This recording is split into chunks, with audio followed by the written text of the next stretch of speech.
अस्सलाम वालेकुम, welcome to my YouTube channel global entrepreneur official. तो सबसे पहले मैं आपको अपना इंट्रोडक्शन करवा दूं। तो मेरा नाम सईद मौज़म इकबाल।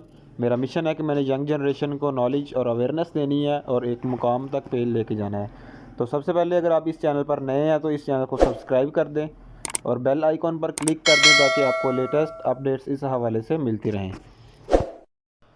तो व्यूअर्स, आज का टॉपिक उस शख्स के बारे में है जिसने अपनी बुक से पूरी दुनिया के नौजवानों को अपनी तरफ अट्रैक्ट किया और इस बात पर मजबूर किया कि वो इस बुक को एक दफ़ा लाजमी पढ़ें।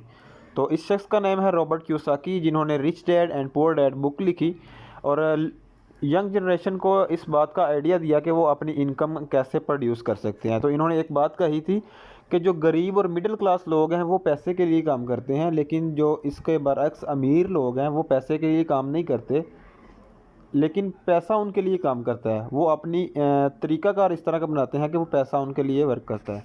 और रॉबर्ट कियोसाकी ने अपनी बुक में rich dad and poor dad में 4 मेथड बताए हैं इनकम प्रोड्यूस करने के। तो इसमें सबसे पहला आ रहा है एम्प्लॉय, दूसरा सेल्फ एम्प्लॉयड, तीसरा बिजनेस ओनर और चौथा इन्वेस्टर। सबसे पहले हम बात करते हैं एम्प्लॉय की। एम्प्लॉय में क्या है कि आपने एमए फ़र्ज़ करें एमए बीए तालीम हासिल की है और उसके बाद आपने एक जॉब हायर कर लिया और अगर आप जॉब पर जाएंगे तो आपको इनकम आएगी, आपको फ़िक्स सैलरी आपके साथ पे होगी कि आपने इतना काम करना है, 9 से 5 बजे तक फ़र्ज़ करें आपने काम करना है और आपको इतनी सैलरी मिलेगी। अगर आप काम पर जाएंगे तो आपको पैसे आएंगे, अगर आप काम पर नहीं जाएंगे तो आपको पैसे नहीं आएंगे।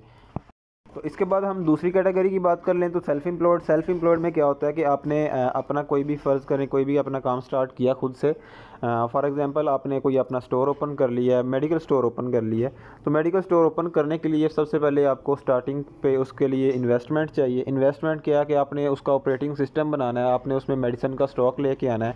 तो फिर आपने ओपन करना है, तो उसके बाद ओपनिंग के बाद फिर आपने वहाँ जाके डेली स्टोर को ओपन करना है, वहाँ बैठना है, टाइम देना है, तो आपको इनकम आनी है। अगर आप स्टोर पर नहीं जाएंगे, स्टोर बंद रहेगा तो आपको इनकम नहीं आएगी। तो व्यूअर्स, अब हम बात करते हैं थर्ड कैटेगरी की। थर्ड कैटेगरी है बिज़नेस ओनर। बिज़नेस ओनर क्या करता है? बिज़नेस ओनर अपना एक सिस्टम क्रिएट करता है और सिस्टम पर डिफरेंट पीपल्स वर्क कर रहे होते हैं। और फ़र्ज़ करें कि एक बिज़नेस ओनर ने एक फैक्ट्री लगाई है और फैक्ट्री में 500 लोग डेली काम करते हैं 8 घंटे।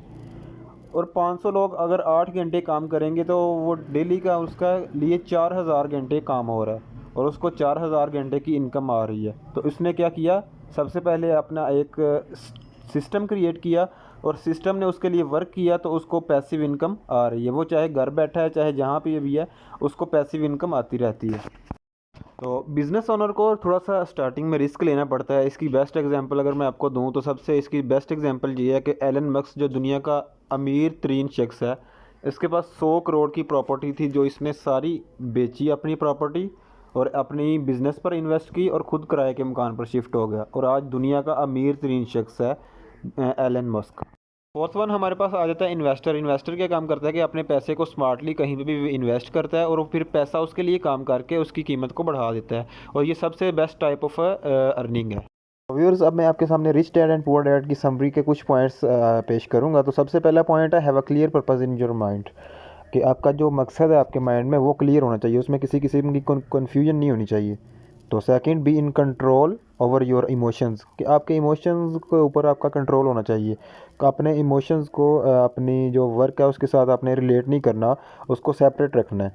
थर्ड, जो बहुत इंपॉर्टेंट है, वर्क टू लर्न, सीखने के लिए काम करो ना कि पैसा कमाने के लिए काम करो, क्योंकि knowledge is more important than earning.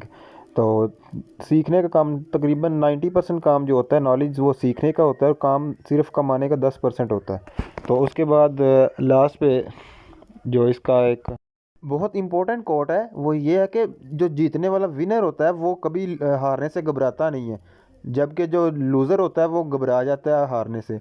Failure is a part of success. जो पीपल हारने से डरते हैं वो सक्सेस कामयाब नहीं हो सकते।